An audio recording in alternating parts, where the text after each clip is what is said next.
like to speak because it is a way to engage with an audience, and it's a way to help to get them to think about issues that are taking place each and every single day, maybe in a new way, and to challenge them and hopefully to leave them feeling inspired and motivated to take on some of the big global challenges that we are seeing every day.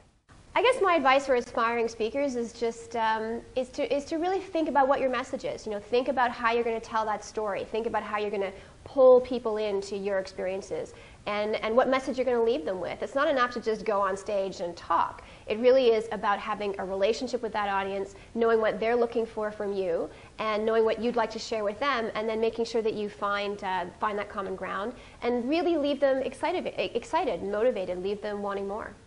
For me, one of the funnier or more embarrassing moments as a speaker, I was speaking for Speaker Spotlight in Chicago, and I was about to address 5,000 high school students.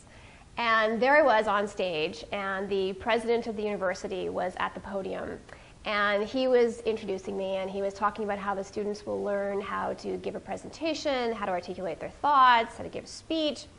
And all the kids were nodding, and 5,000 kids are all nodding and paying attention.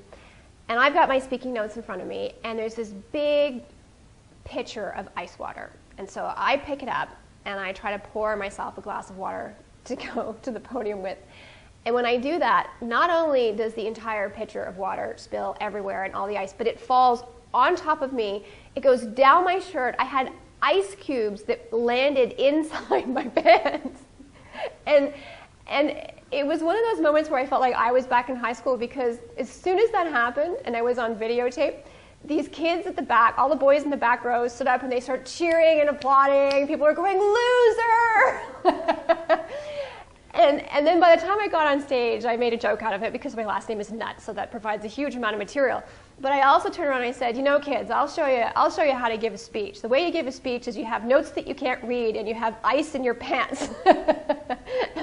And they laughed and laughed and laughed, and it was the only time that I'd actually had a standing ovation before I went on stage.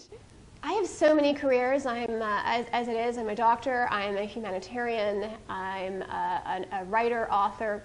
I think that as I've gone through my career, it's changed, and the way that I have worked to try to get that message out, to try to talk to Canadians and Americans about international development issues and human rights issues. So that has changed over time. And increasingly, I spend more of my time writing about issues that I'm passionate about, speaking about those issues, and trying to have a conversation with people. And I'm really excited about that.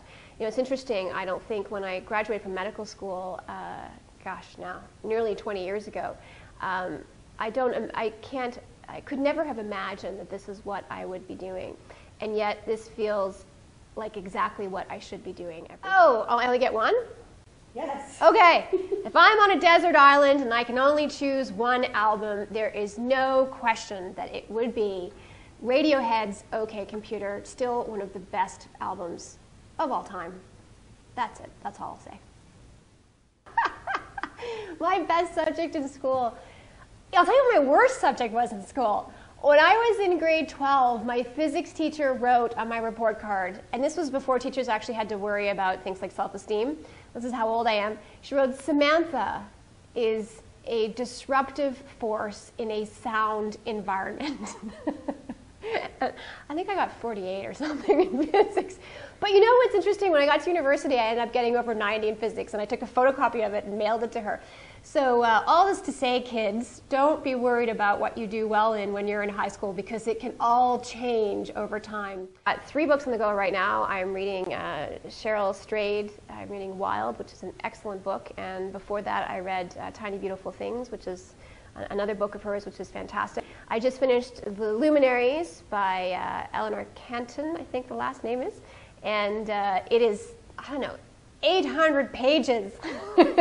But it was a wonderful story. I just won the Booker Prize.